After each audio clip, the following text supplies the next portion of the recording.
Fuck. Fuck. Fuck. Marcus ran like his life depended on it, which it absolutely did.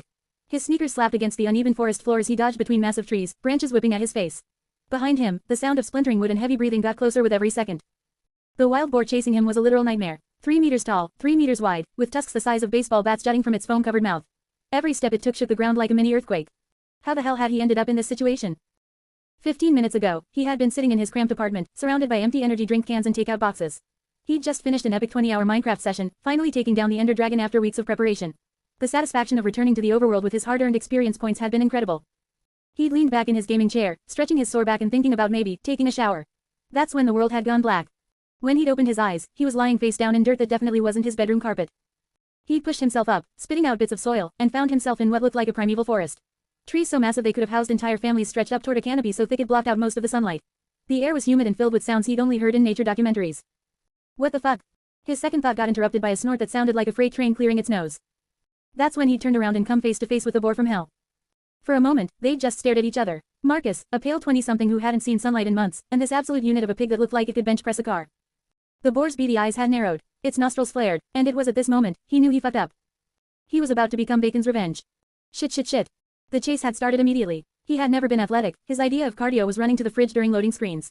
But fear was one hell of a motivator. Pure adrenaline had kicked in, overriding years of sedentary lifestyle and launching him into a sprint that would have made his high school PE teacher weep with joy like a certain blue beast with bushy eyebrows. The boar, unfortunately, was faster. Now, as he vaulted over a fallen log and nearly face-planted on the other side, he could hear the beast getting closer. Its heavy breathing sounded like a broken air conditioner, and every few seconds he'd hear another tree getting demolished. This is not how I wanted to die. I was supposed to die from too much gaming, not get killed by some giant pig. A low-hanging branch nearly took his head off. He ducked, stumbled, and somehow kept his feet. Behind him, the boar just plowed through the same branch like it was made of paper. His vision was starting to blur from exhaustion and terror. His legs felt like jelly, and his chest burned with every breath.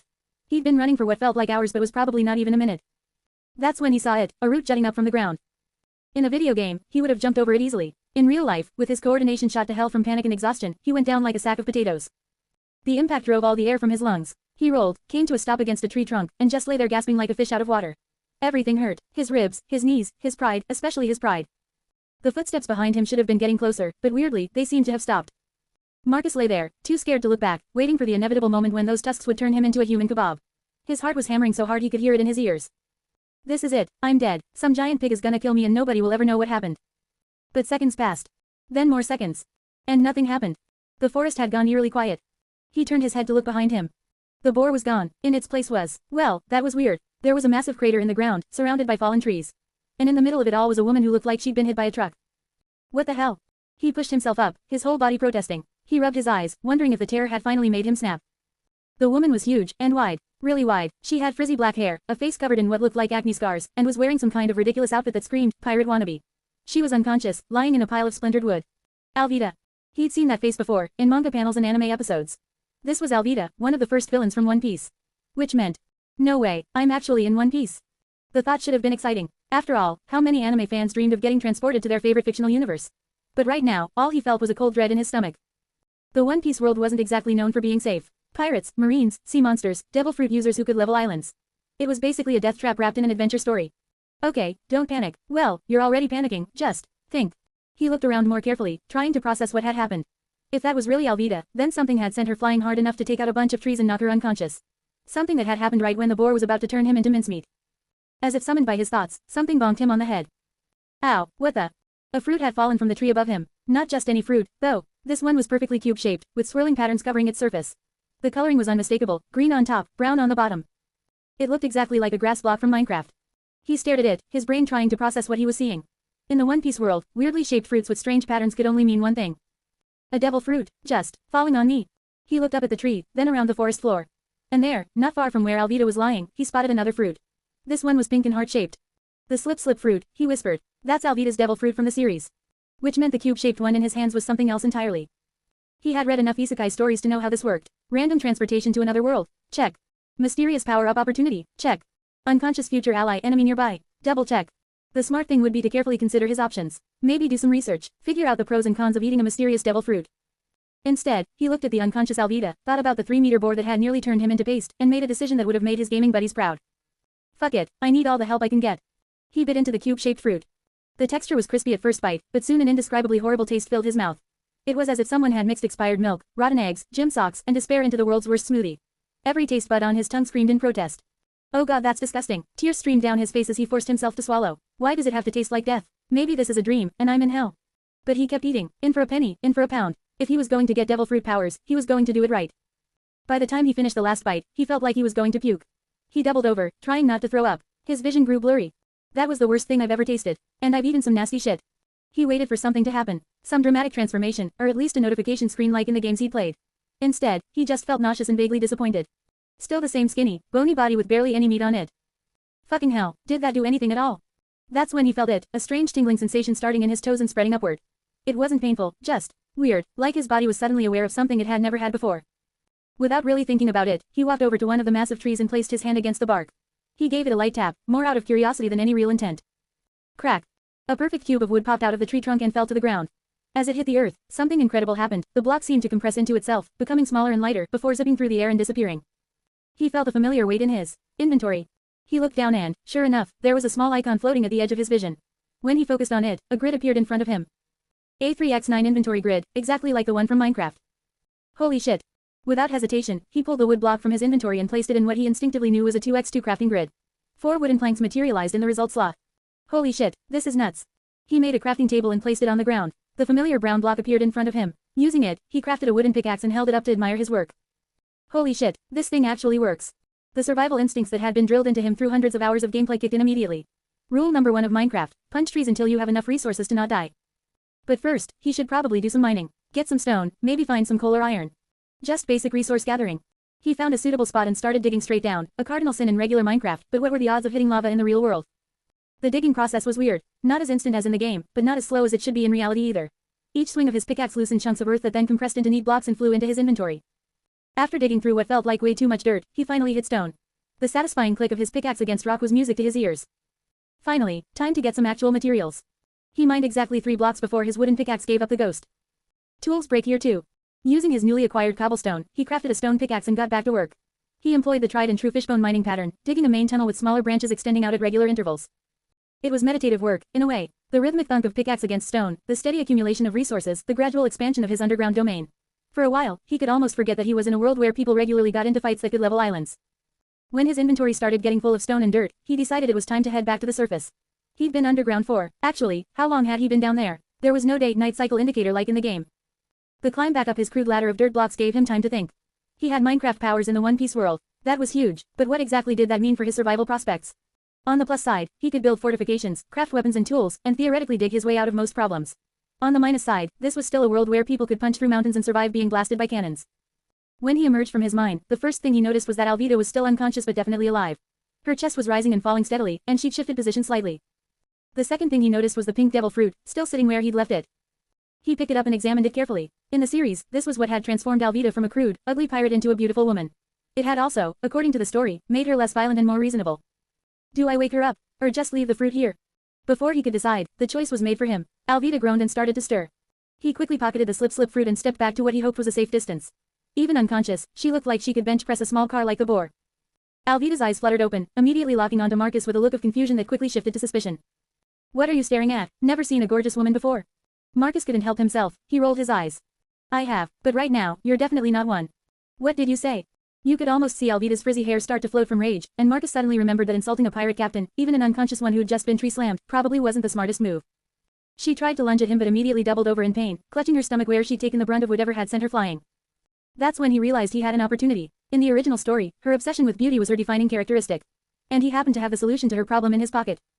I'll make you a deal, he said, pulling out the pink devil fruit. Follow me, and I'll give you beauty that rivals the pirate empress herself. Alvida's eyes went wide, all thoughts of violence temporarily forgotten. Oh, let's hope this is not a dream. Alvida was breathing hard, her eyes locked onto the pink devil fruit like a starving wolf eyeing a piece of meat. The greed in her gaze was so intense it was almost tangible. She looked at the skinny guy in front of her, and her expression shifted to something Marcus had seen before, the look of a bully who thought they'd found an easy target. A smile spread across her face. Since you were nice enough to bring me such a pretty little gift, I'll go easy on you. Her voice took on that fake sweet tone that meant absolutely nothing good. Just hand it over, and maybe I won't break anything important. Marcus stared at her, genuinely confused. What the hell? A minute ago she was groaning in pain from her injuries, and now she was back to full pirate mode. Then it clicked. He'd been an idiot. Of course she'd try to just take it, she was a fucking pirate. That's what pirates do. They see something they want, they take it. End of story. The moment that realization hit him, the slip fruit in his hand vanished into his inventory. Looks like you haven't figured out what situation you're actually in. Alvida's confident smirk disappeared instantly as the devil fruit vanished before her eyes. For a split second, she looked like a kid whose ice cream had just disappeared. What the? Where did it go? She lunged forward, reaching out to grab him, probably planning to shake him until the fruit fell out of his pockets or something equally stupid. Instead, she slammed face first into a stone wall that definitely hadn't been there a second before. What the fuck? Before she could process what had just happened, more walls shot up around her sides. By the time her brain caught up to reality, she was completely boxed in by solid stone blocks. Marcus's voice came from above her. She looked up to see him sitting on top of the wall, legs dangling over the edge like he was on a park bench. You're a devil fruit user too. No shit, Sherlock. Ah, you don't know him, so you won't get, anyway. Marcus shrugged, and the slip fruit reappeared in his hand like magic. Did you really think I'd just hand over a devil fruit if I was some random weakling? The reality of her situation finally sank in. Alvida was trapped, injured, and apparently dealing with someone who had powers she didn't understand. She tried a different approach, batting her eyelashes and putting on what she probably thought was a cute voice. Now, handsome. We can work something out, right? I'm sure a strong, intelligent man like yourself wouldn't want to hurt a poor, defenseless beautiful woman. Beautiful. Marcus cringed. Watching a 300-pound woman with a face full of acne scars try to act coy was like watching a train wreck in slow motion. You wanted to look away, but the sheer horror of it kept you frozen. Stop, just, stop, please. He held up a hand. I'm in a pretty good mood right now, so I'm gonna give you one chance. Take it or leave it. I'll take it, whatever it is, I accept. The desperation in her voice was pretty obvious. Good, that made this easier. Marcus smiled and tossed the devil fruit down to her. She caught it with both hands, staring at it like it might disappear again. Eat the whole thing, don't even think about trying to save some for later or any bullshit like that. With that, he hopped down from the wall and walked over to where the dead boar was lying. If Luffy hadn't sent Alvida flying at exactly the right moment, Marcus would probably be boar food right now. In a weird way, both of them had saved his life. He wasn't exactly a hardcore anime fan, but he'd watched enough One Piece to know the basic story. Working man's anime, his friends used to call it.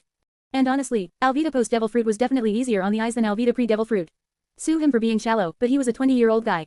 Of course he preferred looking at attractive women. And if he didn't, well, that probably meant he swung the other way. As soon as he walked up to the dead boar and touched it, something weird happened. The massive carcass suddenly shrank down and got sucked into his inventory with a soft pop sound. What the hell? He opened his inventory screen and stared. There it was, a 3-meter-tall wild boar, somehow compressed into a single inventory slot like it was just another item. This is seriously just like Minecraft. Completely ridiculous. Following his gaming instincts, he crafted a furnace and placed it on the ground. He put some wood logs in the fuel slot, then dropped the entire boar into the cooking area. The roasting process began immediately. Ha ha ha, it actually works. He watched the fuel bar slowly decrease while the cooking progress bar crept upward. Unfortunately, a few logs weren't going to be enough to cook something this big. But hey, he was in a forest. Wood was everywhere. He pulled out his stone axe and walked up to one of the giant trees.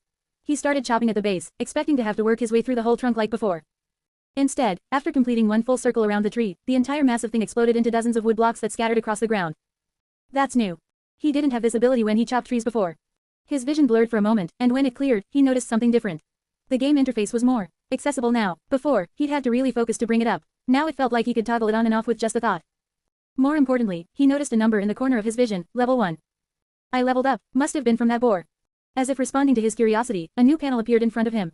There was only one active skill available, vein mining. Below it were several locked slots marked with level requirements, level 10, level 20, level 30, and so on, all the way up to level 100. Beyond that, the list just stopped. Either that was the level cap, or there were higher levels he couldn't see yet. So leveling up unlocks new abilities, like mods. He grinned. He gathered up all the wood blocks and dumped them into the furnace, then turned his attention back to Alvida.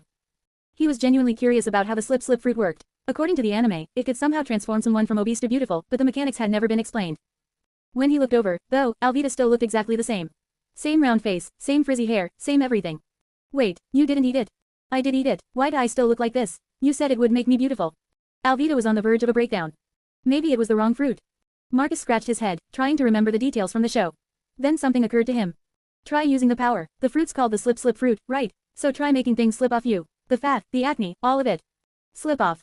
Alvida closed her eyes, concentrating. At first, nothing happened. Then her skin started to. Well, there was no other way to describe it. It started peeling. But not in a gross, horrifying way. More like she was shedding an outer layer that had been covering her real body underneath. Chunks of fat began sliding off her frame, taking the damaged skin with them. Marcus watched in fascination as the transformation continued. It was like watching someone escape from a really elaborate fat suit. When it was over, the woman standing in front of him looked like a completely different person. Tall, with a perfect hourglass figure, smooth pale skin, and delicate facial features. Her voice, when she spoke, was higher and clearer than before. My voice, it changed too. Makes sense, Marcus said, trying to keep his voice casual while also trying not to stare too obviously. When people lose a lot of weight, their voice can change. Better airflow and all that, I guess. Alvida was examining her new body, running her hands over her arms and face. She'd gone from barely being able to see her feet to having the kind of figure that would stop traffic. Then she noticed Marcus looking away awkwardly and glanced down at herself. Oh. Instead of being embarrassed, she just started laughing. Apparently, in the One Piece world, people were a lot more casual about nudity than Marcus was used to. Confidence is great and all, he said, but maybe we could find you some clothes that actually fit. 20 minutes later, Alvida returned, having somehow found her maid clothing that actually fit her new proportions. She walked over to where Marcus was tending the furnace. Thank you. It was simple, but it was the best thing she could say in that moment. Still, it was genuine gratitude. Perfect timing, Marcus said.